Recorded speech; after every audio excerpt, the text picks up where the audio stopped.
Team, thank you so much for your time to join early morning session on Snowflake. We are going to discuss mainly agenda, or we can say a curriculum of the course. What are the topics that we are going to cover as part of these live sessions, and also few Q&A we'll discuss, and course duration. All we are going to discuss. So I'm moving ahead. So, team, this is the overview of the session. That is, we start with what exactly is the Snowflake and why should we learn Snowflake, and then course curriculum or agenda. And then we'll see a course duration and when it starts and what could be the start time for each day. Okay, and who can learn, and also we'll discuss few prerequisites. We'll let you know the team that involving for training a Snowflake course. And then at last, we'll also discuss some frequently asked questions as well as your live questions. We'll happy to answer. So this is what are the agenda or an overview of this course or this video. Okay, let me move forward. Team, what is Snowflake actually? Snowflake is a cloud-based data platform that allows users to store, analyze, and share data. So it's a SaaS model, right? SaaS, software as service. You no need to do any installation. It is kind of a how we are going to create a Gmail account. Similar, will create a Gmail account or Azure or any cloud platforms, right? Generally, we even call it as a software as service where you won't get an opportunity to install backend something. Rather, you have to request if any feature that you want extra. So almost, as by my knowledge, a majority of cloud solutions or the SaaS model, and Snowflake comes under it. Okay, so here the term called analyze is kind of a transformations and warehousing and the data processing. It will cover. Okay, analysis means that is the meaning here, right? So it can also store the data, it can also process the data, it can also share the data, and we'll see more in our next slide. It is simple definition. Even if you search in a Google, you will get the same definition. So I don't want to go in a deeper in the beginning of the class. So it's a cloud-based solution or the tool to store and process the data, right? So that is what the main concern is. You can say a data, big data, right? And whatever you feel, these sentences like falls under advantages or features of main features of the Snowflake. So why should we learn? Because of these reasons we can learn a Snowflake, right? So Snowflake, the moment I say in the previous slide, the big data processing, it is possible only when the tool supports a scalability, right? Like a Hadoop, in a legacy system, Hadoop was a big data you know processing tool, or we can say Hadoop consists of again MapReduce and HDFS. So MapReduce earlier used to process the data and HDFS stores the data. So in place of MapReduce, Spark replaced and joined with a Hadoop ecosystem to process the data, and again HDFS as a backend to store the data. So those are we can say legacy non-cloud based applications. But for time, early in 2020s, the cloud becoming popular. Majority case it is replacing Hadoop.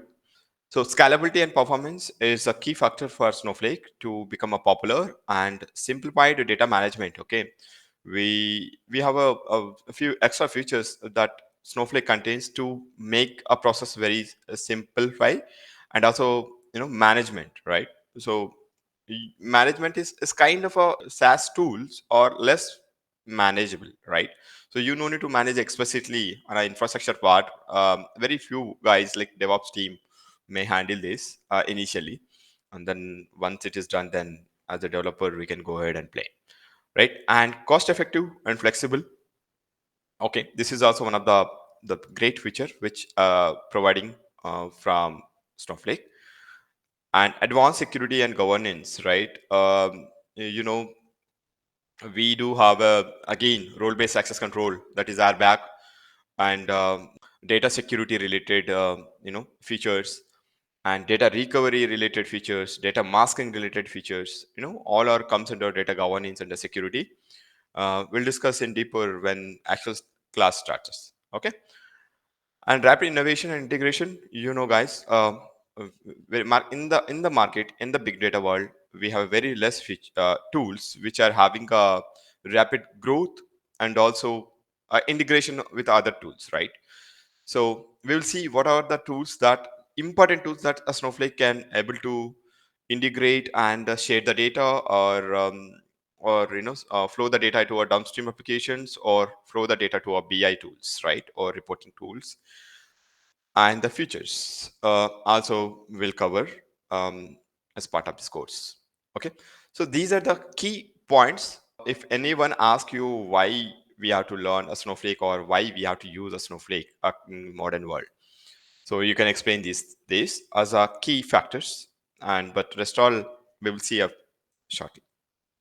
Moving forward, so here is a course agenda starts.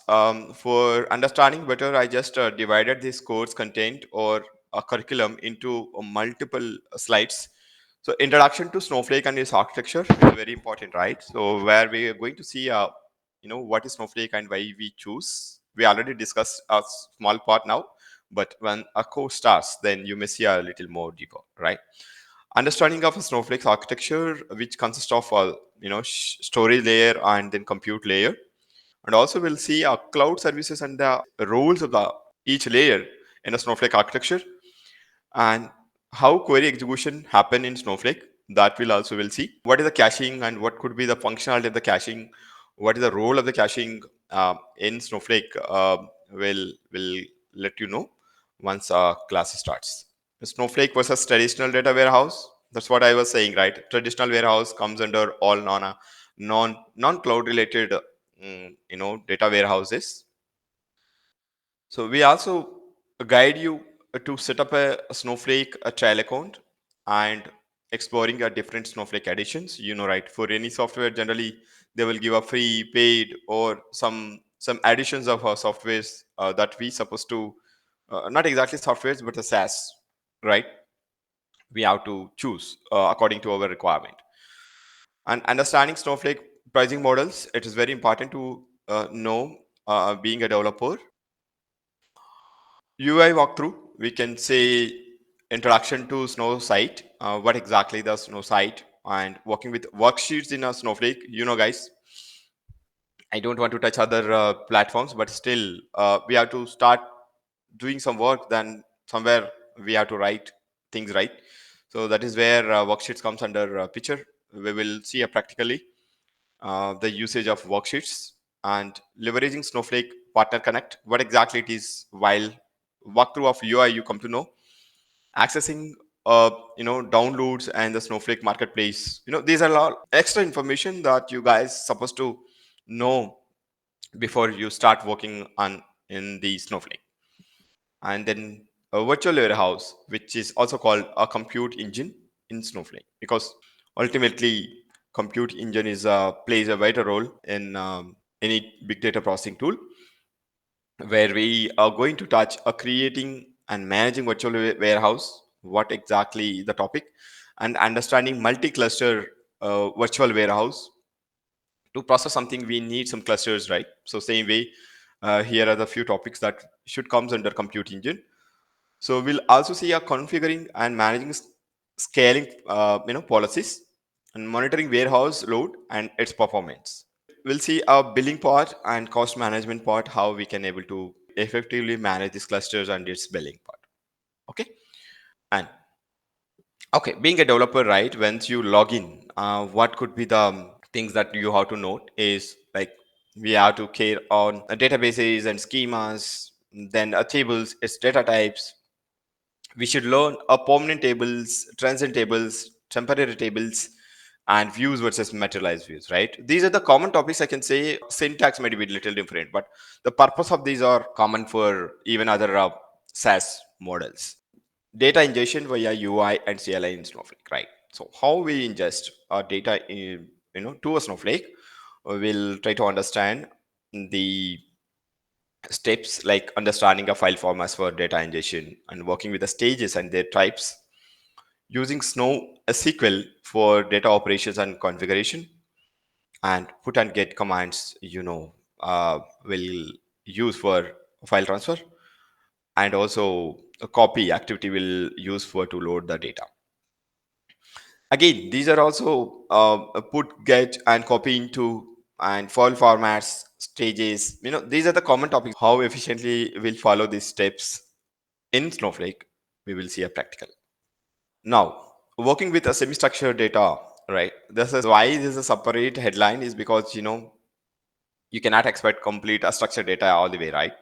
Might be unstructured data, structured data, and then semi-structured data we may have to face and transform. For that, what kind of steps that we follow or what topics that we have to learn to process this semi-structured data is creating tables to store JSON or XML data. JSON and XML file formats comes under semi-structured. Querying semi-structured data in Snowflake, how we can able to query the semi-structured data, and what could be the advantage of a flatten function to process semi-structured data. We'll say this practically. Data recovery, I told you, right? This is a very, very important topic that when you face an interview, if they ask why should you use or why should we use Snowflake, as I said in the beginning, you have to explain this point as this is very important, right? So data recovery is a key feature for any tool to recover in case of any, we can say, disaster recovery, or by mistake something data got deleted. The time asset is very important, or if you want to roll back to your previous version of the data, we can roll back to that version. Time travel and fail fast for data recovery, these are the topics which Snowflake covers. Leveraging zero copy cloning for data restoration, right? So these are the topics which generally will get a more clarity when we do a practical execution, right? So we'll see that. And integrating AWS or Azure with the Snowflake, right? So it mandatory, integration is mandatory. Sometimes people interested to store a data inside the Snowflake. Sometimes people interested to store the data in any of the cloud which are backend, right? Or they can also ingest, data from cloud to Snowflake and Snowflake to cloud. So for that, right, we'll see creation of one cloud account, that is Azure or AWS, and then how we can able to integrate that we will show you practically. Preparing to load and unload data in Snowflake, and that is part comes under ingestion. Bulk loading and loading from, let's say here I just mentioned S3, but it could be any other cloud, right? Bulk loading, unloading, we'll see from the cloud. And using Snowflake, how we continuously load the data, like kind of a stream. Working with external tables in Snowflake and leveraging Snowflake streams for real-time data integration, and then automating data pipeline with a Snowflake task. Guys, if you see the above point, leveraging Snowflake streams for real-time data integration is kind of a real-time data processing, because a tool is becoming popular means it should provide a both a processing, right? It's kind of a batch OLAP, OLTP. If it should support, then only the tool will become more popular, like a how a database is popular there, and the same way Snowflake is popular, since both the tools will support to a data engineers or a big data domain for both the applications, OLTP and OLAP applications, and batch versus batch, and the streaming, data processing. Both tools will support. And we'll see automating a data pipeline with a Snowflake task, how we can able to automate the task to process continuous running. Understanding task dependency with the task tree. What exactly is the feature of the task tree? I will going to learn.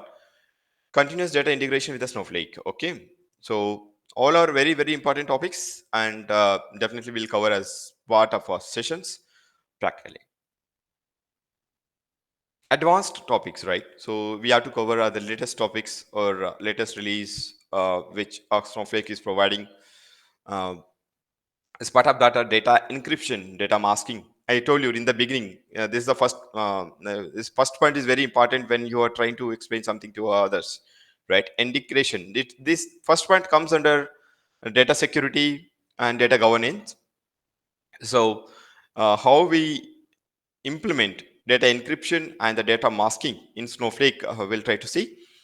And micro partition concept is very important for achieving the performance optimization, and we'll see advantages of benefits of micro partitioning, what exactly the vital role which plays by micro partitions, and structure and organize a micro partitions. That means in-depth discussion of micro partition we are going to learn. Introduction to clustering in Snowflake, right? Clustering is very important to compute something, how cluster works and its advantages, and we'll also learn some performance optimization techniques by using Snowflake to handle data processing and save some cost. These are the important topics. Again, comes under advanced topics as well.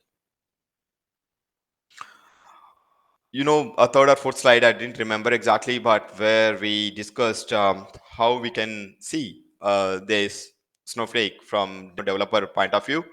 Now these are the points where if you're a admin, then what are the things that you have to focus in real time is these points. So as I said again, RBAC plays a vital role in any application. In a Snowflake or database, this is common. Based on the role, a person's needs some access, right? If you are a developer, you should get some kind of access. If you're admin, you have to get some kind of access. If you're a business user, you need to get some kind of access. How you can manage effectively is because of a RBAC feature, that is role based access control. Based on your role, so you will get an access, right?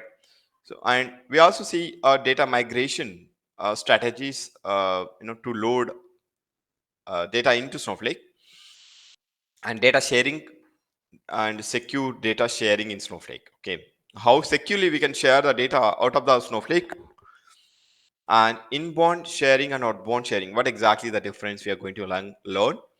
Cost optimization strategies in you know in Snowflake. What could be the strategy that we may follow to get a better performance? And account usage versus information schema differences, managing resource monitor and budgets. So being a admins, right, it's our responsibility to manage resources and also see the billing part or a budget, creating and managing dashboards in Snowflake. We'll touch that topic as well. Okay, this may be the last slide for agenda. We won't complete a course without doing some hands-on or real-time, demo project implementation, right? So here you are getting that opportunity as well. So we will show you how we can able to connect to our visualization tools from Snowflake. Visualization might be a Power BI, Tableau. We'll see the practical how we can able to connect, and integrating Snowflake with the Medallion for ETL processing.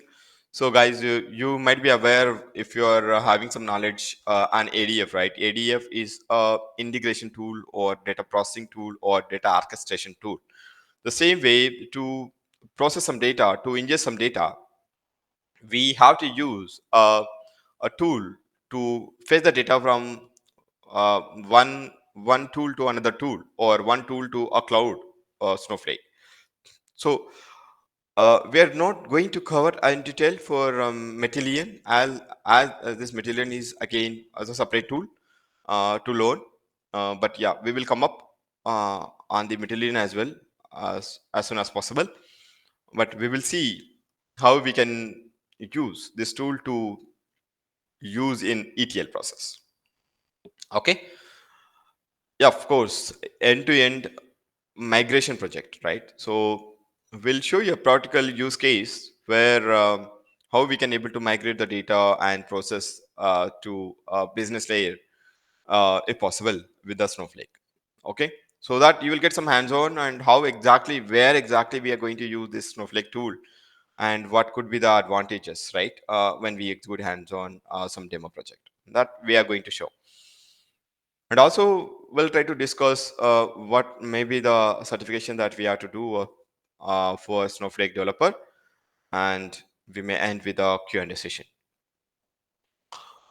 This and all the course agenda that we are going to cover as part of this live sessions. Course duration, majority you guys are expecting for this slide, as I know. Course duration is, we don't know, right? We cannot predict everything accurately, because in our previous classes also we predicted, let's say 6 7 weeks, then it went to 8 weeks. If we predicted 6 weeks, it went to some other extra classes. That's why we just mentioned 6 to 7 weekends. Please note, only Saturday Sunday weekends, right? And class starts from again 8 a.m. IST to till 9:30 a.m. IST. That means 1.5 hours. Okay, and starts from 1st February. Right, guys? We are going to start from February 1st, that is Saturday and Sunday back to back. If in these 2 days, it is 1.5 hour session. So this timing, you have to adjust your day. I know these are the weekends. You guys, some people might be working. It is little tough to wake up early, but I strongly recommend the early classes are will give you more impact on your learning, and also these times suitable for on-site folks, right? We have to cover them also. So it's a possibility of joining on-site folks. So let them also join and enjoy our live sessions. Okay, move forward. Who can learn this course, right? You know, if you are a data engineering enthusiast, definitely you have to, right? Irrespective of whether you are experienced or you're a freshers or trying to you know change your career to a data engineer. So you have to, these people, like we can say, students aiming to work in a data domain and aspiring Snowflake developers, especially if you want to become a Snowflake developer, and this is a course for you. And IT professionals are looking to enhance their skill set, right? Though you are having an experience in a let us say in other cloud platforms like Azure, AWS, or GCP, or Databricks, right? And it is good to learn a Snowflake as well, because each market is having a market is divided some shares, right? Let's say 50% of people are using the Azure or AWS or GCP, and maybe 30 to 40% may be using industry is using Snowflake. So if you are going to apply some job, right? If you want to become a part of 50% of industry or become a 80% of industry, it's your wish. Because we don't know, some companies will use exclusively Snowflake, some companies will use exclusive for other platforms, right? So if you want to increase your chances of getting a job in Snowflake or the cloud data engineer, then you have to learn this tool. Okay, and professionals who are working on a PL/SQL or ETL developers can also look into it. IT employees from other discipline wanting to transition to the data domain. So though you are not a technical guy or a techie, then still, if you are trying to start your journey with the software industry, especially, I strongly recommend go for either data engineering or DevOps engineer or machine learning engineer or AI or Gen AI. We can say these are the tools. Of course, full stack developers and all will come, but I'm just telling you. Earlier, we used to write a lot of code, but if you see a Snowflake, right, it is kind of a very less code, right? If you know SQL, then almost you are done. If you know SQL, almost you are done. And so that much easy, and our life is becoming easy every day. And even if you want to write some code, then you can use a chat gpt to get a thoughts, right, how to write. But the only thing is analytical thinking. If some requirement come to your bucket, then you have to understand what is the requirement and approach, right? That analytical thinking is very important, which is required for any developer or any person who is working in a software industry. Never mind if you don't know the syntax of the code, but what you supposed to know is implementation steps. If you are able to identify the implementation steps, then it is easy to search somewhere in a Google, or ChatGPT will give you the steps, right, or a code. So not a big deal. But I'm not saying that you should not learn the coding. But yeah, uh, SQL is mandatory for any data engineer, right? SQL and Python are generally mandatory. I hope you might have some basics of these two important concepts. Then it is easy. Okay. Data engineers also, let's say data engineers who are strongly from a legacy side, might be a people learned a talent, or Oracle, or MySQL databases, or Hadoop, or any other platforms, cloud platforms. They can also learn a Snowflake. It is worth it to learn. Then prerequisites, as I said, a very basic. Okay, basic. You have to know how to create a database, how to create a schemas, how to create a table. And these are the small. How to retrieve a data by writing some queries. You know, these are the very basics. And you can refer our website to get a roadmap where we given a SQL and Python free links. Um, or very soon we are bringing these two courses on our platform. And again, one more important topic is these are the two basics of SQL and Python is mandatory for any data engineer. It doesn't matter whether you are applying for only Snowflake, or for Azure, or GCP, or AWS, or Database. These two are common. Okay, basic data warehousing concepts are very important. These are the common topics like star schema implementation, Snowflake schema implementation, and then fact table, dimension tables, right, and the relation between the tables, slowly changing dimensions. All these topics comes under data warehousing concepts. If you're still need some more clarity, a dedicated course is coming up on a Clever Studies within next couple of months. But still the time, you can refer our roadmap, which is already there for free. And see, I mentioned many links for data warehousing concepts to learn. Prerequisites we done. And this is the last slide we can say, especially for team. Right? Um, I I've been in the market last since 2020 as a mentor.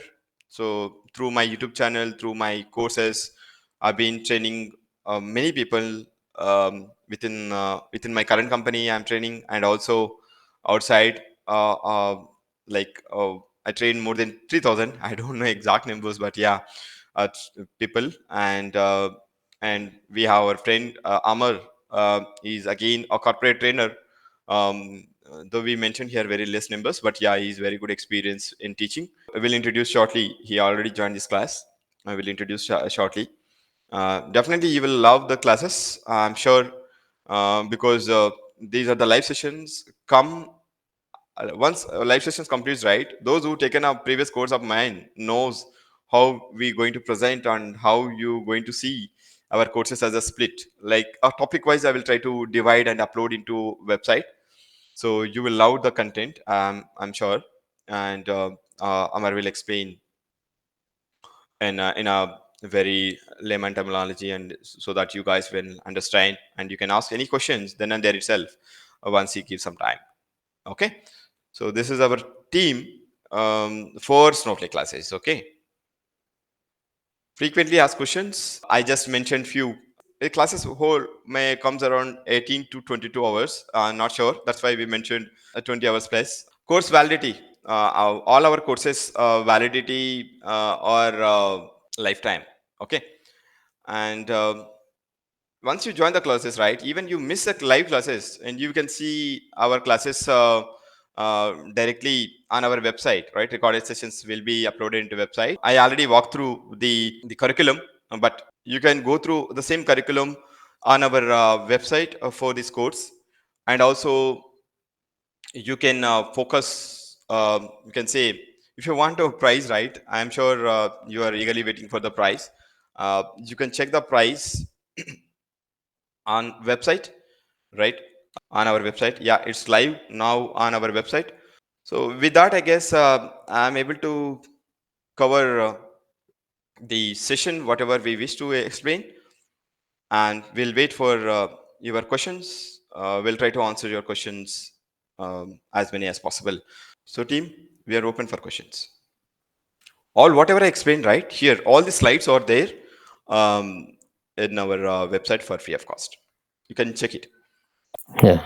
So let's say, are you going to cover advanced topics in the sense like whatever this stored process, right?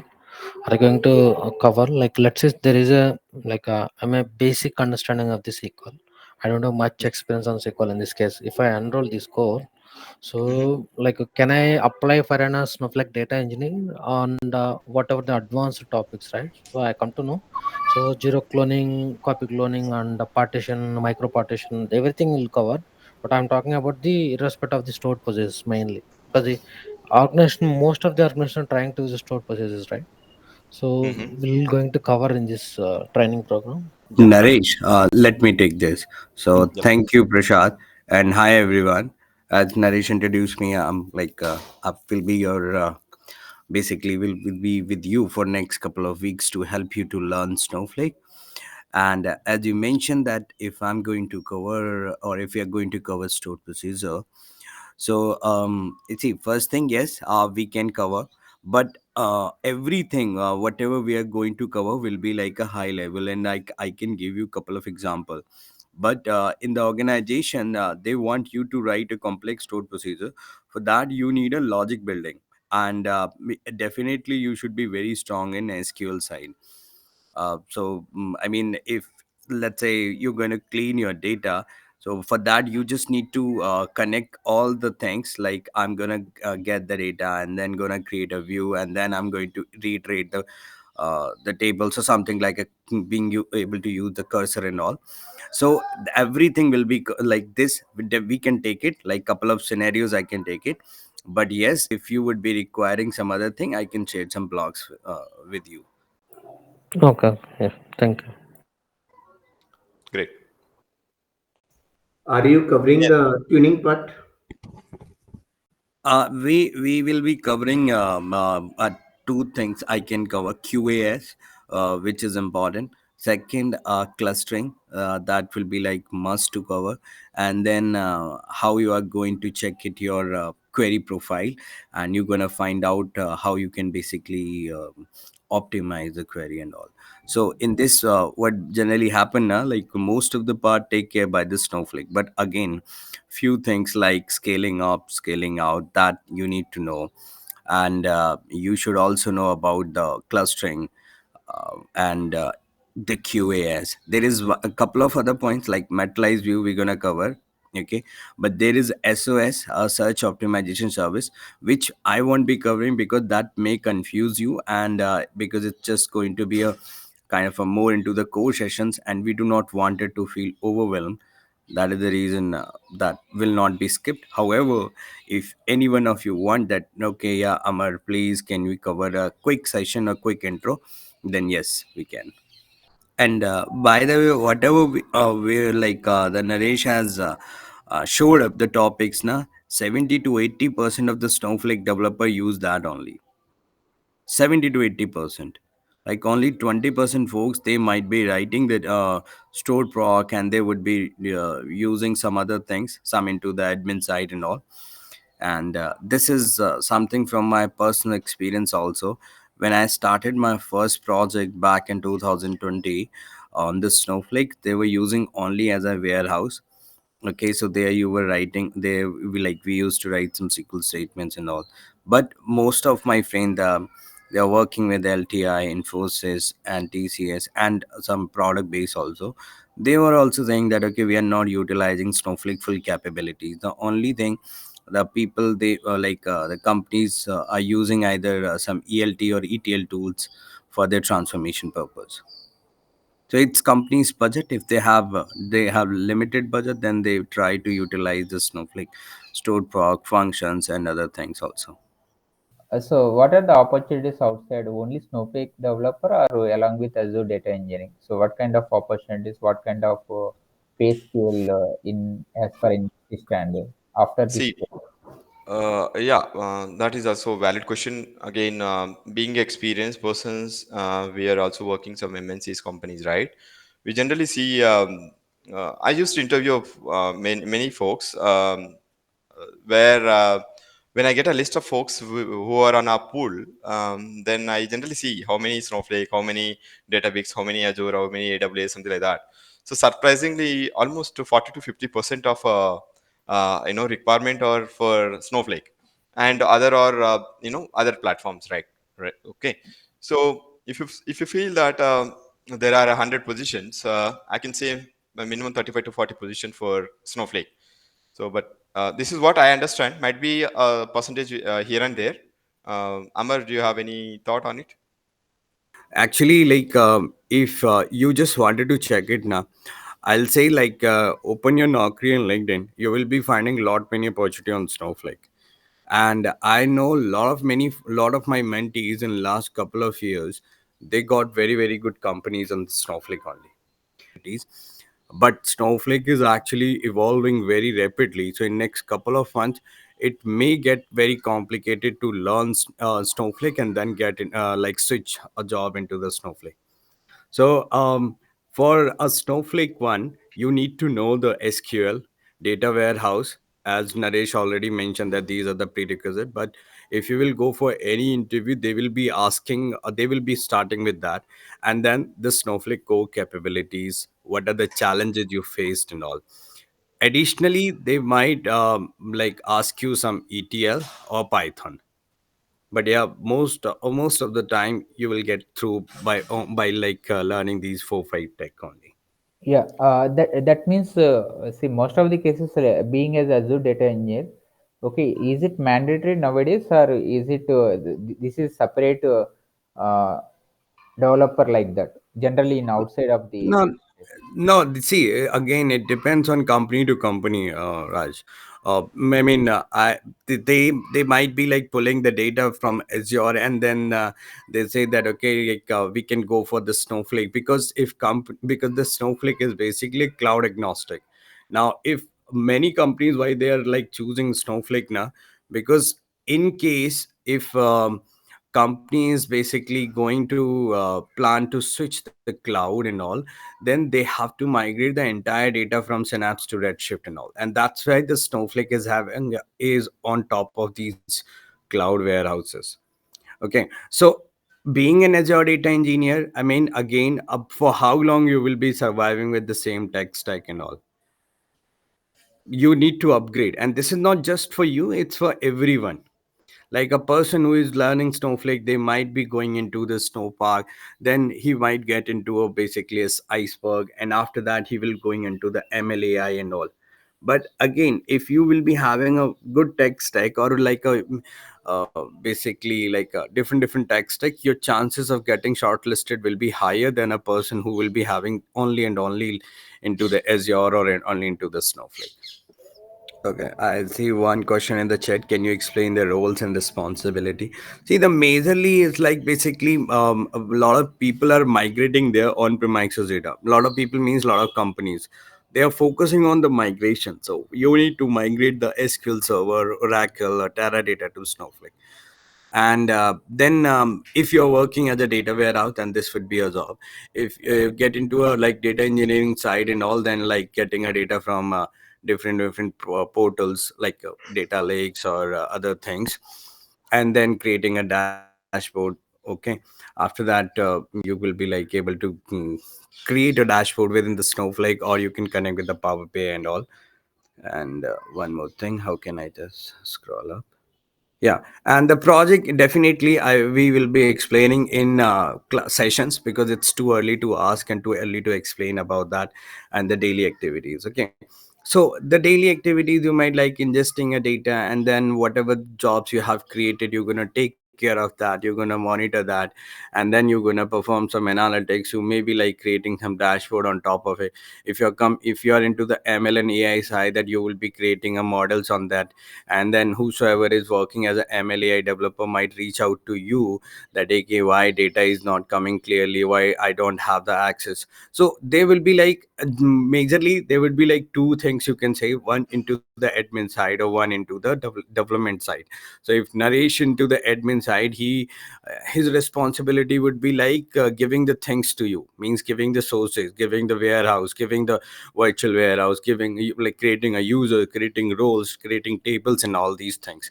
If you are working as a like a analyst, then your job would be like to use that data to create reports and insight on top of it.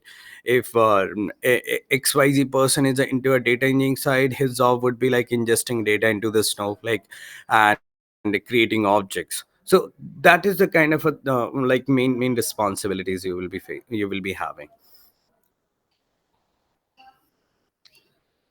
The duration would be like 6 to 7 weeks. Okay. You need to know the basic concepts of the cloud. Again, like because it's a cloud data warehouse, so we will be connecting with AWS, or you can connect, we can connect with anything like AWS, Azure, or GCP, but I'll be preferring AWS cloud. The core skills, Raju, required SQL and data warehousing. These are the prerequisites and these are the must. I say must means like you cannot avoid it. Then basics of Python would be good. You should not know, like definitely not know the DSA and the OOPS concepts, but the data types, writing and opening of files, working on list, tuples, and comprehensions, some loop, if else, and these are the things you should know. It's basically like good to have, because you may not face like this is going to be a roadblocker, but when you will be going for interviews and all, they may put some questions on that. Okay, Rabbani, everyone is asking, not everyone, yeah, but most of people are asking DBT with the Snowflake. The reason because like people are migrating a data into the Snowflake, and after that they need one platform who can help them the transformation, who can help them to clean the data and all. So DBT is basically, earlier it was a open source, and DBT is stand for T in the ETL, like only for transformation. But on top of it, now it helps on other things also, like it's work a seamless connection for building a transforming model. And you can just write your code into the SQL, and then you can then we can use DBT for version control, collaboration, and for testing, writing a test cases and documentation. So that is the why like DBT and Snowflake is become more popular these days. First of all, thank you so much, guys, for great response and early up morning. And I hope we'll do our level best to give you more and more content which are required to crack an interview and to work on the real time process.